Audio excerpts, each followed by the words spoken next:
Oh, yeah. We're live. What's going on, everyone? Welcome to the MadGood Knick Show live post-game wrap-up.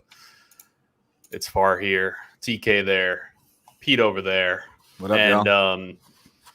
that was a fun game, except the last Yeah. 17 seconds. Wouldn't you guys agree? 100%. No, I was having a great time watching it. A lot of ups and downs, a lot of like get off the couch moments. Fournier with the big shot, but yeah, I'd say for sure we lost this game more than the Nets won it, if you want to talk about it that way. But very, very entertaining game for sure. I'm glad it was prime time too, so lived up to the billing. Let me just say this. This should be a absolute learning moment for Mitchell Robinson. Mm-hmm. Like at this point in time, I mean, you've been in the league for quite some years, and defensively, if you learned anything from Taj Gibson, aside from not putting the ball down on a rebound or when you get the lob, dude, keep your hands straight up. The rule of verticality. I think Reggie Miller said it.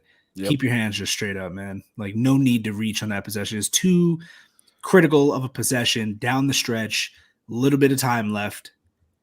There was just no need, So that was kind of crushing for me because I think the Knicks made a mental error. And like you said, Pete, we lost this game. They didn't actually win it. That was the most crushing to me. And then, of course, Randall picking up the technical foul. He has a habit of down the stretch in big games, kind of like maybe losing his cool a little bit. There were some things definitely to work on for the Knicks, but for the most part, there's no moral victories in this league, but I was extremely pleased with what I saw from the Knicks, considering, no more Kemba, new lineup change, new roles for everybody, and we were without RJ Barrett. So Look, I was pretty pleased.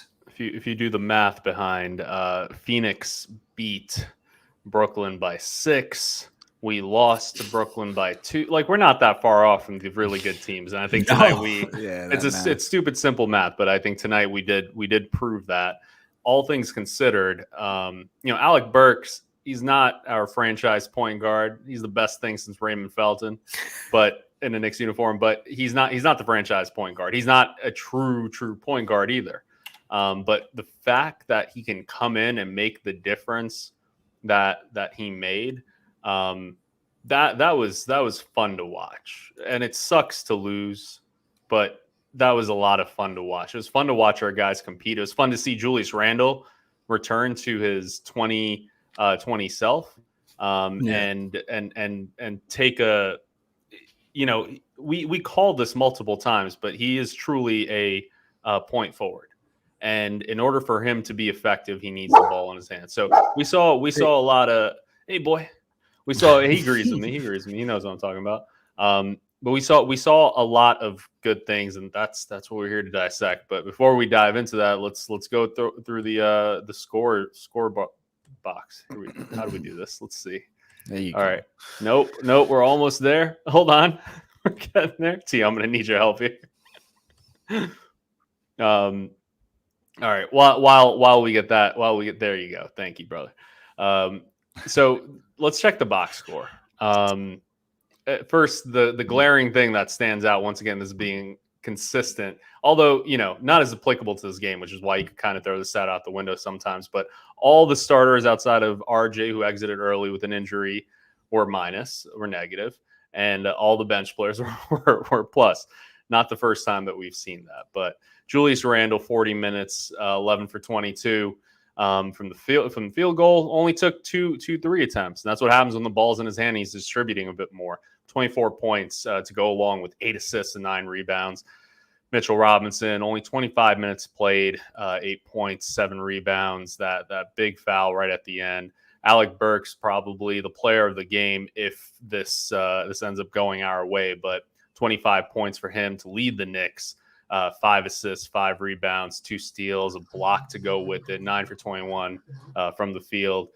Evan Fournier, big shots, only hit 3 3-pointers, but like every single one of them were pretty big, and that was cool to see. But only 13 points from him. So if any one of these shots go in, I mean, it's a whole different ball game for the Knicks and a whole different narrative. RJ Barrett, as we mentioned, exited early, wishing him the best, but he only had 4 points. We did have +2 and four rebounds in 9 minutes. And then Obi Toppin, who didn't get a lot of playing time, which was pretty interesting. 12 minutes, 8 points, and he had the +4, 1 assist, 2 rebounds. And then Nerlens Noel, 19 minutes, nothing to show for it except for just being a bit of a presence, but he was definitely tamed compared to where we're used to seeing him. Derrick Rose, big minutes from him, 35 minutes, 16 points, +11 to lead the Knicks in plus-minus. 9 assists for Derrick Rose. That is massive. 5 rebounds alongside that. Emmanuel Quickly, boy, I loved watching him play tonight. 12 points. This is a boy becoming a man before our eyes, but 12 points, 7 rebounds, 2 assists. And then Quentin Grimes got a few minutes in there in the first half. Didn't do a whole lot with it, but it was cool to see him get schooled by Durant, but playing the best defense that he possibly could. It's just Kevin Durant that you're guarding out there. Gentlemen, let's start with Julius Randle. Let's start right at the top. What did you see from his game today? What do we need to see more of? Why did we see the game that we saw it today? And could he have done more to secure this W? Pete, want to start off? Yeah, man. He impressed me today. He got back into his 2020-21 form, all NBA, all-star type form. You know, it's going to take some time, but he actually looked comfortable, in my opinion, for the first time in a long time. And unfortunately, that came at Kemba's expense. But he looked pretty good. You know, there was a couple mental lapses that he had, poor judgment. You know, down the stretch, he could have been a little bit more, I guess, in sync and in tune with what was going on and the clock management, all that stuff. But for the most part, I was pretty thrilled with what I saw. Yeah, I you know, he's going to continue to build on this. Yep. I don't want to come down too hard on the guy. Oops, sorry about that. TK, I totally agree. I think tonight you saw much more fluid Randle. There were a lot of instances where he was moving the ball around. Now, I got 2 clips I want to show later. One of them is really a clip of Fourier scoring, but the 2-man game that he was playing with Randle, I think was indicative of the kind of more of the kind of plays we should be seeing. So I'm going to pull that up later. And then there was another kind of play where Alec Burks hit a 3, and that was also kind of a fluid play. So I saw more fluidity from the Knicks offensively tonight for sure. And Randle, I think, played into that. And that kind of goes back to what we were talking about, how when the ball stops with him wasn't necessarily his fault. There wasn't always a lot of off-ball movement. And I guess with Kemba being out and Alec Burks starting at the point guard position and just kind of changing the chemistry up, I think you saw that fluidity kick in. And I'm actually curious, you know, if RJ was in that lineup, in that more dynamic lineup, how that would have turned out. Because you actually saw us run some fast breaks tonight. And I think defensively we were pretty good. I think the effort defensively was there all night long. So a lot of good. And I think, yeah, Randle could, like you said, it's a building block. Tonight, sure. I think there's a lot of good to be had from tonight and a lot to learn as well. So we'll get into that later. He hit some big shots down the stretch, man. I mean, he can't overlook that. And we did see the problem is, like, you see a willingness to pass. That's really it. Exactly. Yeah. You see a willingness to pass from him time and time again. But tonight he was making those quicker decisions, you know, and it paid off with Fournier hitting the 3, Burks in the corner, Rose. I mean, you name it. Even the drop off, he had a dump pass to, I believe it was Noel or Mitch, one of those guys. I mean, he was just making quicker decisions, and there's a lot to build off from this game. What I loved seeing in Randle was you could see that the floor just becomes so much bigger for him when he brings the ball up the court. And you guys talked a lot about, like, how things are coming a little bit easier. It's all about rhythm. And Randle doesn't have that same rhythm unless he has the ball in his hands a bit more often. And unless I don't know what the future state of the point guard is. It's not what we're here to necessarily discuss, but whoever we find as the future point guard needs to fit around what Julius Randle can do. And unfortunately, it's pretty obvious that Kemba Walker isn't that. It's sad realization right now. At least not right now. Yo, quick side note here. It's deleted off Twitter already, but I have it pulled up here. Mitch was responding to some net fan who wrote like nice defense to win us the game, like poking fun at Mitch. And Mitch wrote back, he was like, "Wow, got pushed in the back and hit ball first." He did get pushed in the back, by the way. Yeah, he did. Yeah. He did get pushed in the back. See that there. Let's see. Yeah. You gonna see that? Yeah, it's I don't know about that second part though. True. I think in the replay he caught him on the wrist, but he said he hit the ball first. I don't know. It didn't look the like that's reason maybe he kind of felt went the ball first. And we could pull up a replay too, and that's what I was trying to pull up when I was rudely interrupted by sharing my screen. But the reason that he went up under the who had the final shot, I can't even remember his name, but Johnson. He went up under James Johnson because he was pushed in the back. Right. But it is what it is. The Knicks had a horrible start to the third quarter, had one or two stops, made the difference in the third quarter. That would have been the entire game. We went down 16. There you go. So I can't pin it all on one play. I especially can't blame Mitchell Robinson for this loss. And I know Knicks Nation there will be a small segment that will absolutely blame Mitchell Robinson for this loss. That's just not fair. Let's talk about Alec Burks real quick. So what the plus minus thing is still weird to me. I'm sorry that I keep bringing it up, but all the starters had minus points. What the heck is it with this third quarter? And Alec Burks was part of that bench core who was always plus on the stat sheet. The hell is it? You saw that stat during the game where the Knicks bench leads in fourth quarter scoring in the NBA. 17 points per game. Which is insane, but also speaks to Tibbs giving them minutes to be able to score that much. For the fourth quarter is like usually the staple of the closers, the starters. So very interesting. I think they just play fear, man. They move the ball more. They play like a bench, like they're earning a starting spot. And our starters just seem like they're still trying to figure each other out. Doesn't it seem that way? At least to me. Of course, there's a lot of in and out. It's not necessarily figure each other out, but figure out like how the offense needs to work on the way down. I think Randle bringing the ball up from time to time is actually a nice addition. He doesn't always have to do it, but just to throw defenses off a little bit and just to like change the positioning on the court and the spacing so that he can kind of get it on the block or get it on the elbow and then do something different. And maybe that gets him in a rhythm too, just dribbling the ball up, kind of like starting the offense off, getting to a comfortable position. So, yeah, I like that. But Alec Burks, man, I think killer. He's awesome. I think at every position on our team, we have guys that can go for like 20, 25, even 30 on some nights. What I wanted to talk about was the center position, which is, I think, a position where we don't necessarily have that. Mitchell Robinson is awesome defensively. Still got a lot to learn. Offensively, he can give you some numbers. I think Nerlens Noel is kind of in the same boat. But I wouldn't call him Taj traditionally Gibson on the offensive end. I'm saying I wouldn't traditionally call them guys that could explode for 25 on any given night. And I think I'm kind of more concerned about our flexibility at the center position now than I am offensively than I am about our point guard situation, because we have enough guards and forwards that are talented enough to move the ball around amongst themselves. You saw that last season, but I think if we strengthen that center position in some way offensively, that further will spread the floor. And I think sometimes that could be an issue in the team. That'd be nice. Nice. Think the four guys we have are deep enough? Yeah, because I think the center position, I think we said this before too, the top three defenders on our team are probably all centers. Top three, 4, 5. Definitely. But offensively, it's like deep.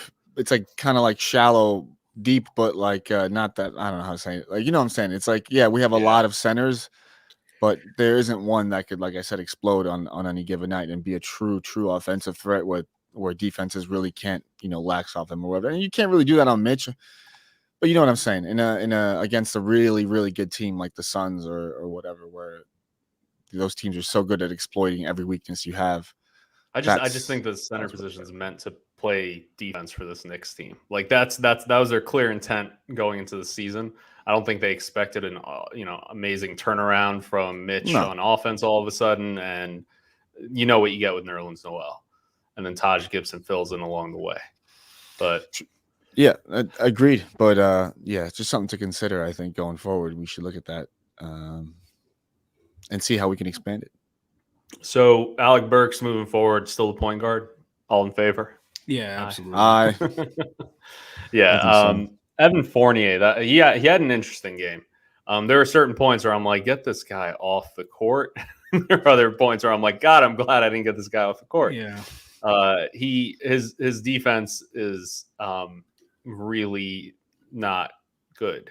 And in games like this, it kind of really shows, because he had these lapses on his man, but then also couldn't fill in to pick up for breakdowns in defense. And the amount of times that people just drove by him when he was supposed to be the second defender, guarding at least their path to the rim, he just didn't do it.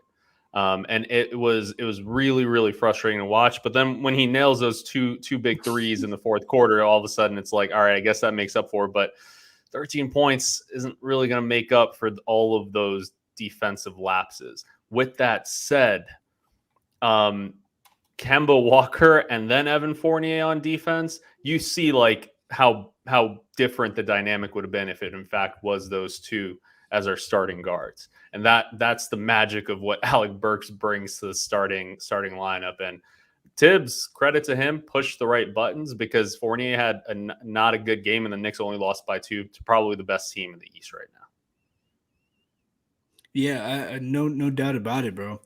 You know what else is funny about that? I think we have to discuss IQ and how much of a leap he's taken offensively and defensively. It looked like he had total command of the offense tonight. I know D Rose came back and he had fresh legs. Great to see him always, but IQ had command of the offense, and defensively, man, he's really showing up. He's no longer perceived a liability. He wasn't very much of a liability last year, but there were times where his lack of size got him in trouble. And tonight you saw, I think even down the stretch in the fourth quarter, a couple minutes remaining, he was able to hold his own and hold his ground against James Harden, to where James picked up his dribble and had to kick it out. I've been so impressed by IQ, man. I know Burks is playing really well, but long term, I wouldn't mind giving IQ a shot at the starting point guard position. Why didn't we give IQ the starting job as fans, and why wasn't he awarded the starting position through last year and this year? And initially it was because of his size. And another big factor in size is his defense. And now he's got the size. He obviously has his head on right about defense.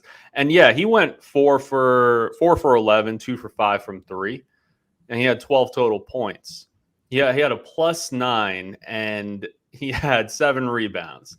Like, I can live with those 4 for 11 nights, because he hit all the big shots. He's still defending. He's rebounding the ball. Positive. Two assists, which that wasn't his role coming in. He came in just to be a jump starter for the Knicks. So it's fun to see. I think going up against starters, I still have my slight reluctancy on someone who is so young. Like, let's ride this wave right now. Let's see how far Emmanuel quickly can get on this.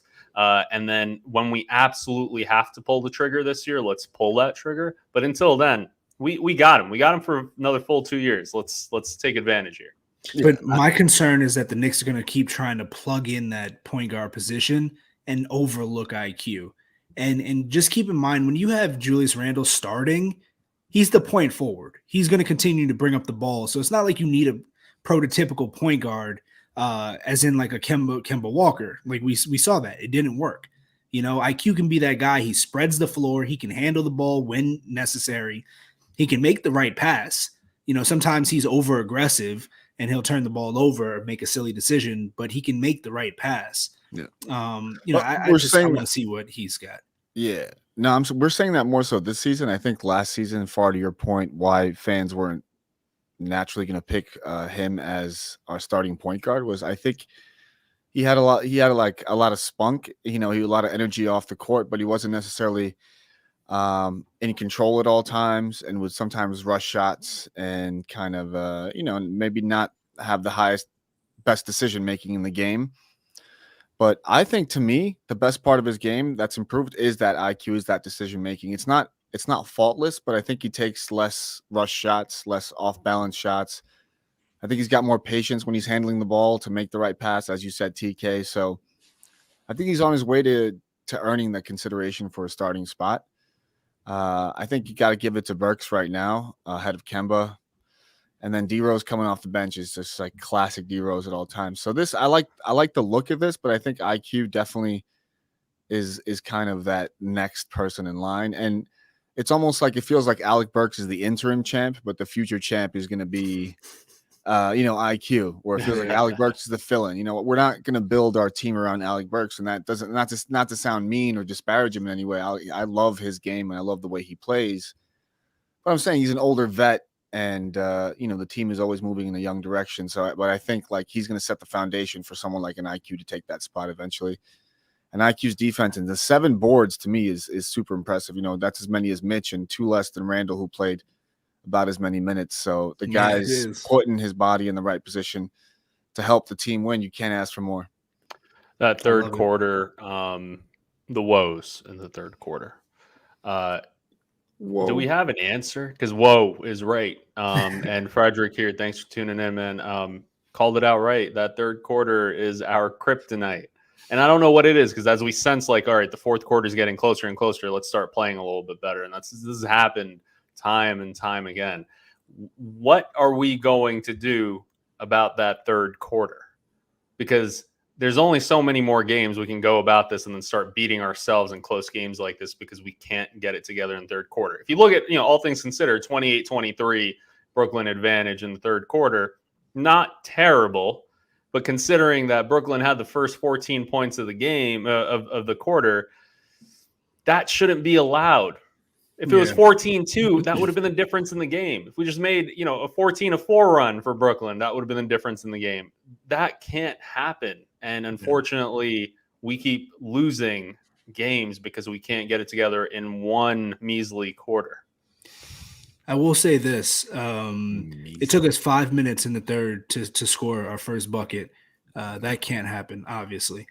But if I can take a positive away, we didn't start off slow in the first. Usually it's the first and the third. This time around, it was just the third. I don't have an answer as to why. I'd like to chalk it up as the Nets just got hot, but again, that's no excuse, because like the Knicks looked not ready to play coming out of the half. It kind of looked like they were a step slow and just allowing the Nets to dictate the pace of play. With that said, man, like I don't know what it's gonna take, because Burks started, right? So that's different from Kemba. Who else started for RJ? Who filled in Grimes? For RJ? Grimes came in. Okay, so like it's a new lineup. Grimes isn't used to playing. Burks isn't used to playing with those guys. Listen, if it happens again, our next game, then maybe we have to tweak something at halftime. Yeah. But as of right now, I don't know. I just want to chalk it up to the Nets got hot and we had a different lineup in there. Yeah. Yeah, I don't know. I'd have to study the numbers, but my hunch is that since our starting lineup tends to have chemistry issues, like you said, the first and the third, I think what happens in those losses is the teams that have been together for a while kind of figure us out at the half, and they come out swinging, and we come out there with the same chemistry issues we had in the first, not being able to execute on any new game plan. So we kind of get punched in the mouth. Second and fourth quarters, maybe we warm up, we got other guys to come in, and that changes the dynamic of the game and then becomes easier for us to score. So I think that's really the issue. If we figure out how to start games right, we'll figure out how to start that third quarter right. But yeah, I think even though we lost this game, I think it was a positive result as far as what I saw on the court with Alec Burks in the lineup. I don't want it to seem like, oh, well, I guess Alec Burks not the answer. Who's next? You know, it's just one game. And it was actually a really good game. And I'm proud of the way the Knicks played. It's a tough loss, but, you know, if all of our losses were like this one, I can live with think, that. yeah, I think we'd be well off. I think we'd be winning a lot more games. But they haven't all been like this. There have been losses that have been much, much uglier. And so, in a We way, have to be. yeah. And We- RJ was out, man. We lost one of our starters as well. We can't forget that. Yeah. With non-COVID related illness, you got to We specify have to- nowadays. Yeah, you Not you COVID, have man. to specify that. Yeah, we have to be honest Cold. with ourselves too. Like, if we're gonna continue to play like this, there's not many teams in the league that can beat us. Like, we looked really good, and it took, you know, James Harden to go off in the first half and Durant to score 30 to beat us. And both Harden and Durant played through the start of the fourth quarter. I can't remember if they sat at all, but they played Right. most, if not the entire fourth quarter. Right, That's what it took to beat the that's New York big Knicks. facts, big task. And good shit getting the ball out of Durant's hands at the last, that double team. Yeah, Mitch fouled what's his name, but just the defense right before that was awesome, man. They did a good job to get it out of You Durant's saw hands. Randall Yeah, Colin like, give me a "Yo, break, come by the on." way. The 40 minutes for Harden, 41 for Kevin Durant. That's what it took to beat the New Wow. York Knicks. Yeah. Oh, There's not many teams that are gonna beat us if we playing like this, bro. but that's the thing. We got to execute on this. I love the ball movement tonight. I think that's some of that's going to continue. I think now that Julius Randle is true point forward again, fingers crossed that sticks. I think the Knicks have a brighter future and a few more games to be won. Defensively, what do you guys make of that tonight?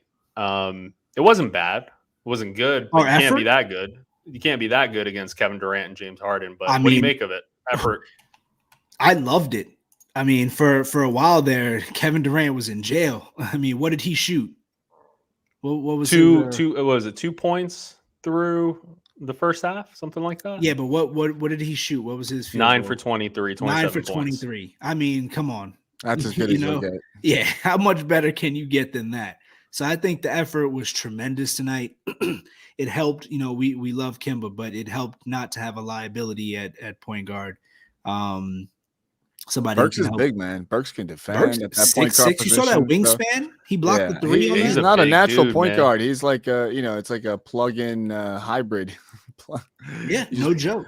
You know, No joke. I love that for tonight. So defensively, I think that might KD actually. was 2 for 9 at the half, by the way. That's right. There 2 you for go. 9.5. No, it was good. They had him. I mean, KD's gonna hit those fadeaway jump shots whenever you want. But if that's the shot that he's forced to take time and time again, that you can live with that. That's the best you can do. Because you can't double team him too much. There's a bunch of other talent on that team that'll punish you. So For sure. And there Yeah, were a overall couple good. egregious calls by the ref Yeah. too down the stretch that like you could have swallowed the whistle on, you know. Yeah, that foul was tragic. that foul on simply D off Rose average. pissed me off more than the foul on Mitch. Oh, 100%. 100%. Yeah. Because I feel like I just grazed him and like it wasn't really a shooting hand and he had time to go up and then put the ball up. That's- You gotta let That's that go. another difference maker in the game. It is. When you're playing a team as good as the Brooklyn Nets that has the superstars that they have, I'm not even going to call them a good team. Honestly, they just have really, really two top flight players. And when you're playing a team like that, you can't afford to have these like little ticky-tacky fouls. Bad calls are going to happen, but you got to avoid them Yeah. as much as possible. Still going back to the 14-0 run. If the Knicks had a 14-4 run at the start of the third quarter in favor of the Nets, we still would have won this game. That's a fact. Yeah, I agree. And that's like I think those moments is when you need a center to give you just 2 or 4 or 6 extra points. Yeah. Just to like. Yo, Mitch was mix it up. throwing down tonight though. When guys Mitch were was throwing finding him, down. he was intimidating. You know, Mitch is fucking huge, man. Yo, he is, bro. He looks- he really is. He looks pretty big out there compared to a lot of the centers in the NBA. He went from 19-year-old kid fresh in the NBA to like, Yeah. damn, this dude is so He's a big kid, 275 man. or He's a big something, bro. dude. He's not you playing. know, so you just gotta keep working on those skills. Hopefully he puts it all together. Stop bringing the ball down when you catch it near the rim.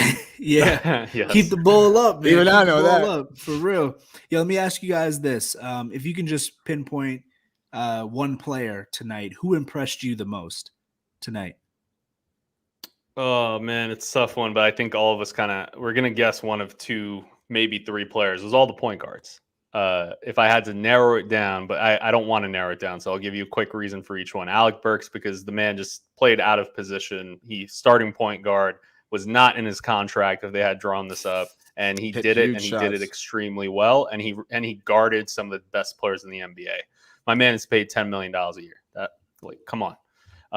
And then you got Emmanuel Quickley. What I saw in Emmanuel Quickley tonight was his leap from boy to man. And he commanded the entire floor. He commanded an offense, and it was beautiful to see.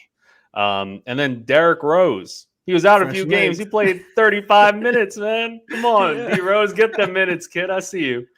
6 for 13 for Derrick Rose. 9 assists, 16 points.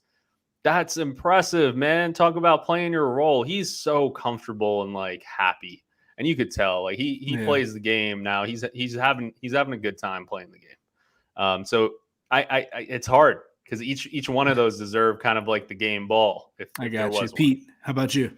I got to give it to Burks, man, because I think he did something beyond his usual self and the expectations. I think D Rose just came in, and I think we're all surprised because D Rose has had such a tumultuous career as far as injuries go, that for him to now represent like our rock that we can rely on off the bench is awesome. So I'm surprised, but I'm not surprised. I'm happy for him, but I'm not surprised that he can do that.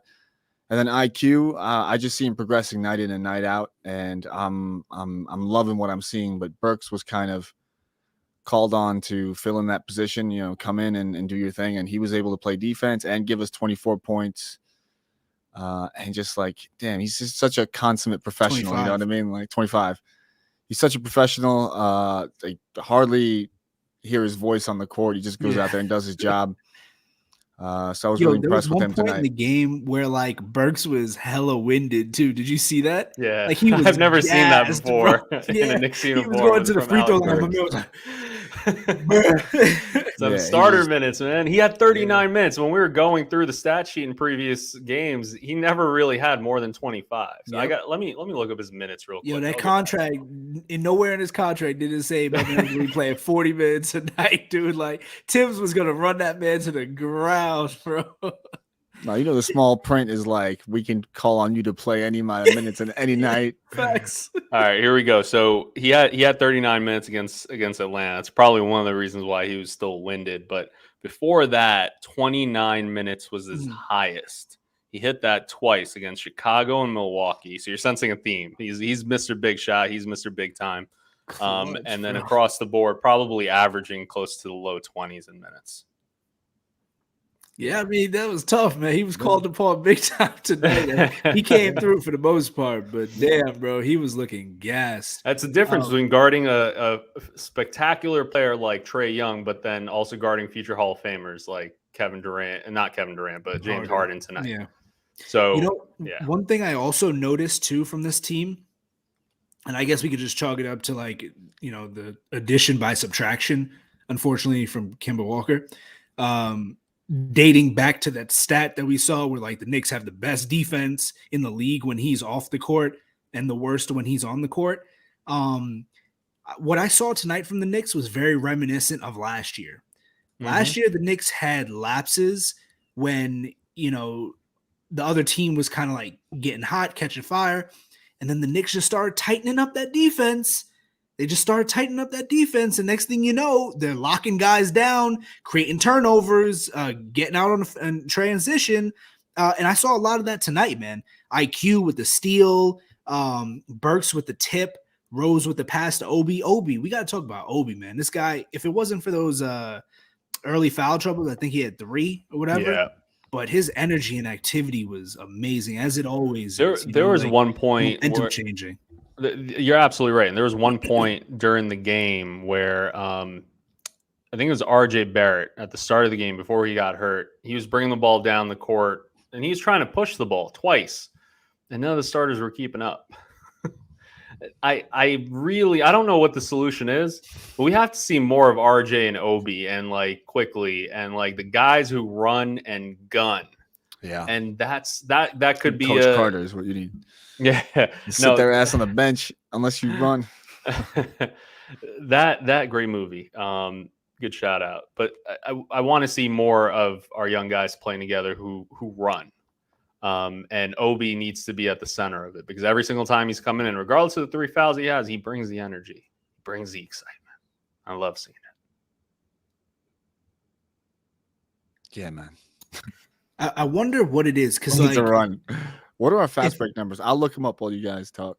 If it was up to me, like I'm playing Obi nothing less than 30 minutes a night. I'm finding a way to get him and Randall in there 4 or 5. You know, his activity level, man, is off the charts. How many guys in the league do you know that are constantly just going to beat guys down the court?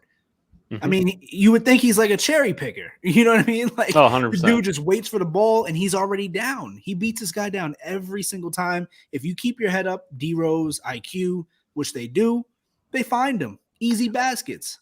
Obi Toppin moves like a top flight wide receiver in the NFL.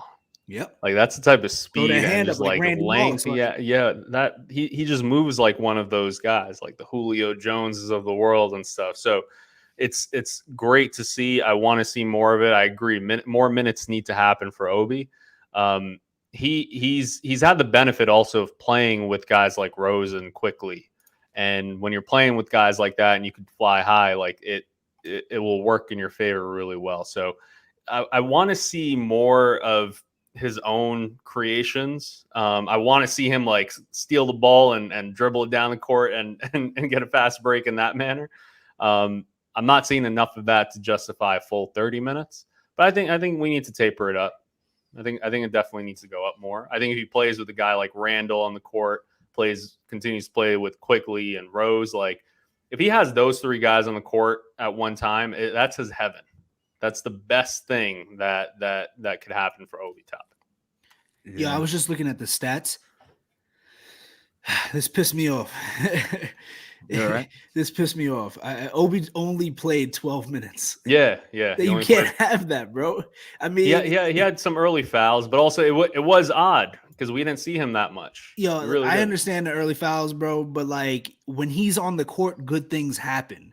You had Noel playing 19 and Mitch playing 25. Like you can't have that. Yeah, but it's all about matchups night in and night out. I'd have to go back and see exactly who defended him and who he defended in the other positions. How many games have you seen Obi play over 20? Let's go to the tape.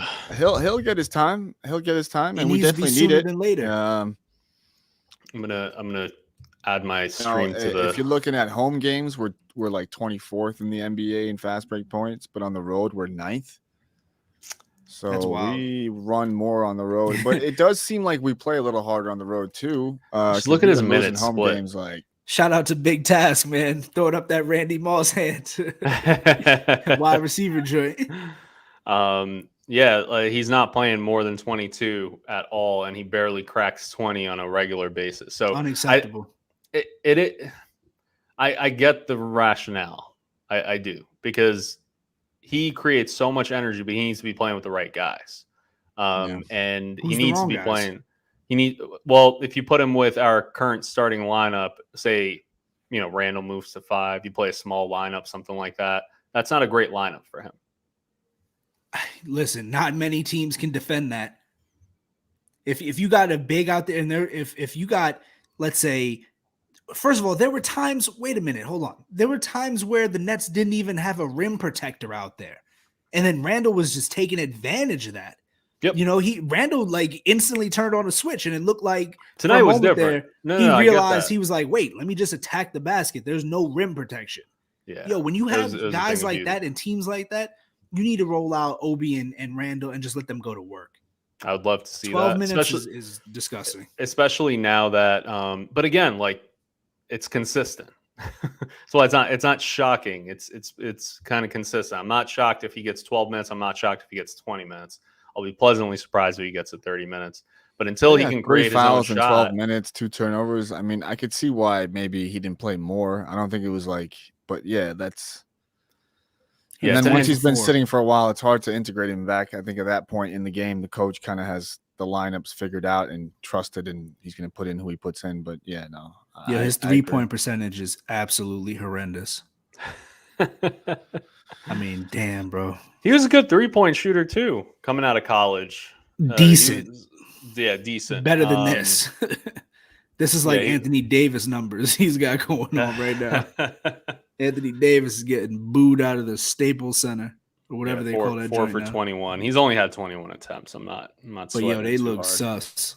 Those two games, he was 2 or 3.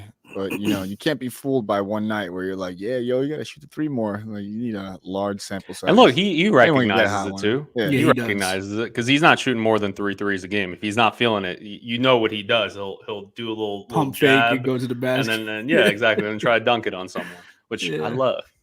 Which he tried tonight, and Millsap picked up the blocking foul.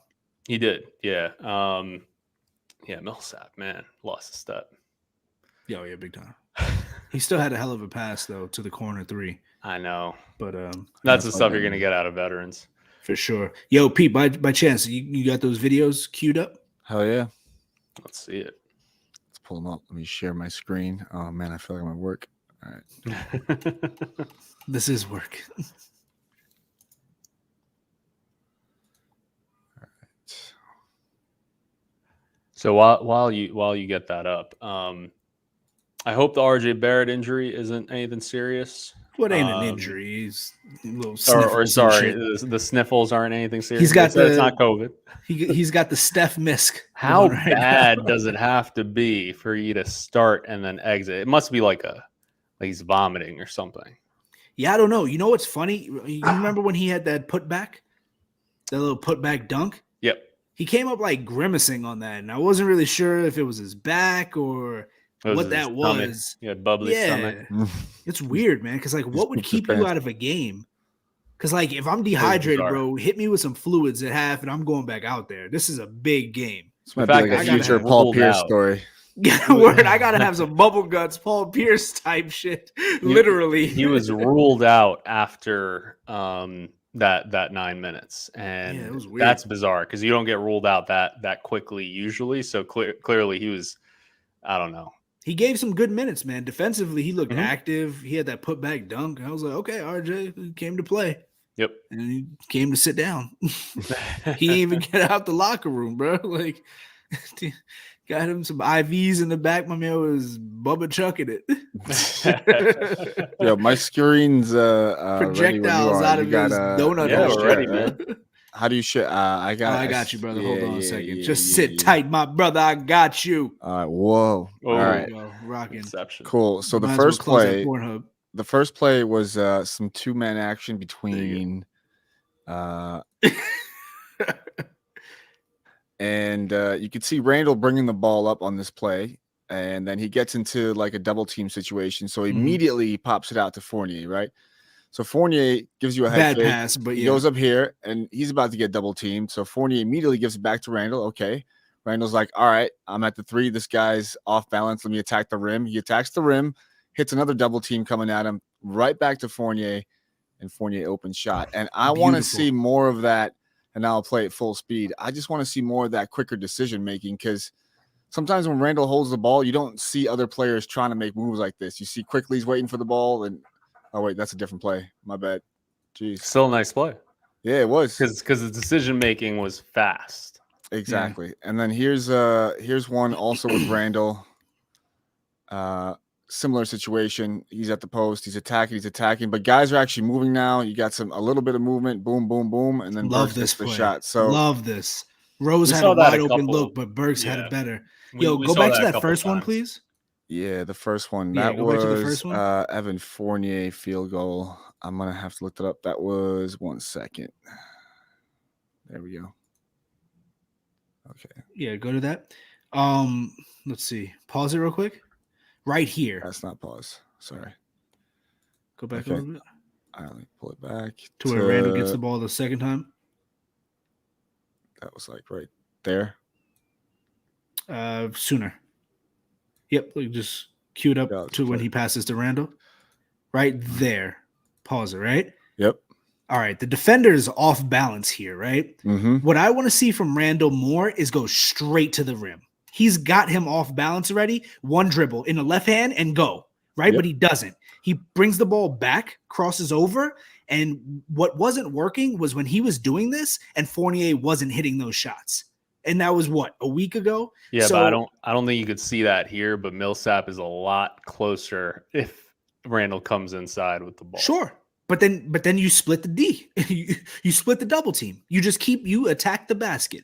That was one thing that I felt like he wasn't doing when he was struggling. He was settling for jump shots or turning the ball over in the double team, or he was kicking it out to Fournier or RJ and they were missing shots.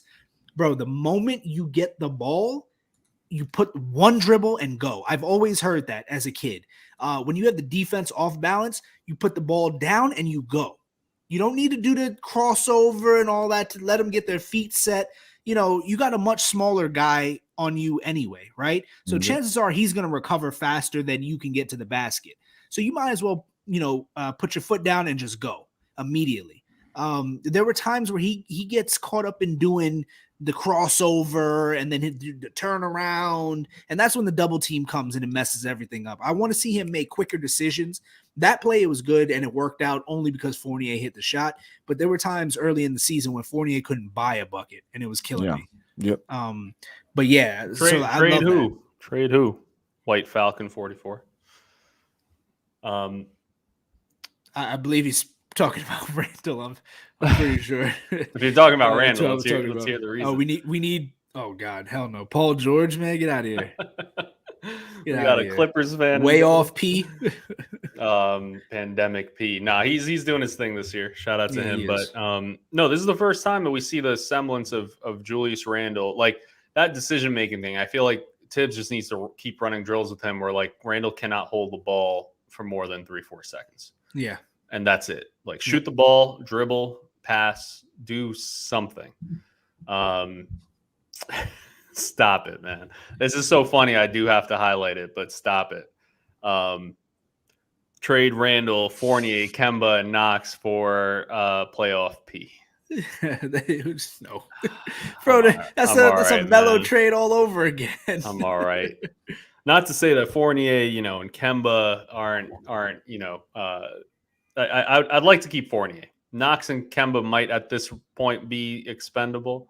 And if they want to do that trade, maybe we could use a small forward. Why not? But that's not the right one.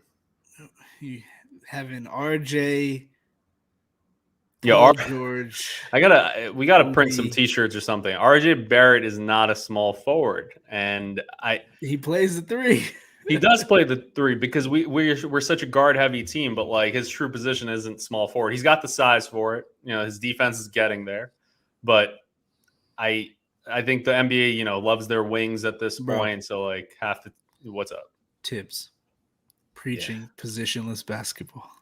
You have our whole lineup is a mismatch. Like you have Julius Randle playing point guard. You have our point guard Alec Burks, who's a shooting guard. You have RJ, who's technically a shooting guard that can't really handle the ball. Yeah. I mean, our whole team is positionless, and Tibbs would love to tell you over and over that it doesn't matter. We put our best 5 guys on the court and they make it work, So I thought last year Alec Burks was a small forward. That's the thing. Tibbs the other day said that Alec Burks can guard 1 through 4. 4 I don't know about 4. Like, 1 through 3, yeah, probably. But look. But Tibbs sees a lot more than we do. So White Falcon here, who I think at this point is probably Paul George with a fake account. But let's entertain this.